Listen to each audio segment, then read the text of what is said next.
তুমি কি জানো কিয়ামতের দিন মানুষকে জাহান্নামে টেনে নিয়ে যাওয়ার জন্য কোন কোন হুক ব্যবহার করা হবে? এখন শয়তান তোমাকে ভিডিওটি সম্পূর্ণ করতে বাধা দেবে। লাইক করো এবং মন্তব্যে আল্লাহর কাছে ক্ষমা প্রার্থনা করো। কিয়ামত হলো ভয়াবহতা ও ভয়ের দিন।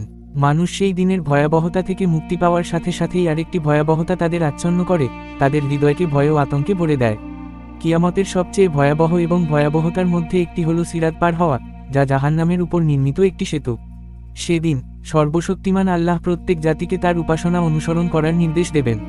কেউ সূর্যের, কেউ চন্দ্রের এবং কেউ জালিমদের। তারপর তিনি তাদের সকলকে জাহান্নামে পাঠাবেন। কেবল মুহাম্মদ সাল্লাল্লাহু আলাইহি ওয়াসাল্লাম এর উম্মত অবশিষ্ট থাকবে এবং তাদের মধ্যে মুনাফিকরা থাকবে। জাহান্নামের পিছনে তাদের জন্য একটি পথ তৈরি করা হবে, যার উভয় পাশে হুক এবং চিমটি থাকবে। সর্বশক্তিমান আল্লাহ তাদেরকে তা অতিক্রম করার নির্দেশ দেবেন। পরিস্থিতি তীব্র হবে, পরীক্ষা হবে মহান, এবং সেদিন কেবল রাসূলগণই কথা বলবেন। সেদিন রাসূলগণের ডাক হবে, হে আল্লাহ, আমাদের রক্ষা করুন, আমাদের রক্ষা করুন। পথটি প্রথমে অতিক্রম করবেন নবী সাল্লাল্লাহু আলাইহি ওয়াসাল্লাম এবং তার উম্মত। সিরাত অতিক্রমকারীরা তাদের কর্ম অনুসারে ব্যাপকভাবে পরিবর্তিত হবে। কেউ কেউ চোখের পলকে বিদ্যুৎ চমকের মতো চলে যাবে, কেউ বাতাসের মতো, কেউ পাখির মতো, আর কেউ কেউ কেবল হামাগুড়ি দিয়ে হাঁটতে পারবে। এক হাত আরেক হাত ধরে টেনে ধরবে, এক পা টেনে অন্য পা ধরে টেনে ধরবে, আর আগুন তাদের পাশে আঘাত করবে। নবী সাল্লাল্লাহু আলাইহি ওয়াসাল্লাম সেদিন সিরাতের উপর দাঁড়িয়ে তার প্রভুকে ডাকবেন, বলবেন, হে আল্লাহ, রক্ষা করুন, রক্ষা করুন। সিরাত এমন একটি জায়গা যেখানে পা পিছলে যায় এবং স্থির থাকতে পারে না।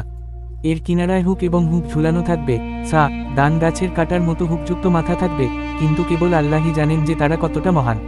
তারা তাদের কর্ম অনুসারে মানুষকে ধরে নিয়ে যায়। এটি চুলের চেয়েও সূক্ষ্ম এবং তরবারির চেয়েও উত্তপ্ত। মানুষ সিরাত পার হবে এবং কারো কারো চামড়া হুক দিয়ে ছিঁড়ে ফেলা হবে এবং কাউকে আগুনে নিক্ষেপ করা হবে, এবং মানুষ একে অপরের উপরে জাহান্নামে স্তূপীকৃত হবে। এটি সিরাত, এবং এটি পার হওয়ার সময় মানুষের অবস্থা এই। তাহলে ভাবুন, আমার প্রিয় ভাই, সিরাত এবং তার সূক্ষ্মতা দেখে আপনার উপর যে আতঙ্ক নেমে আসবে, তারপর আপনি পড়ে যাবেন। আপনার চোখ আপনার নিচের জাহান্নামের কালোতার দিকে থাকবে, তারপর আগুনের শ্বাস এবং তার ক্রোধে আপনার কান আটকে যাবে, এবং আপনি দেখতে পাবেন যে আপনার আগে প্রাণীরা পিছলে পড়ে এবং হোঁচট খাচ্ছে, এবং জাহান্নামের রক্ষীরা তাদের হুক এবং চিমটি দিয়ে ধরে ফেলবে। কি ভয়াবহ দৃশ্য, কি দীর্ঘ আরোহণ, এবং কি সংকীর্ণ পথ। এই ভিডিওটি শেয়ার করুন, সম্ভবত এটি কাউকে পথ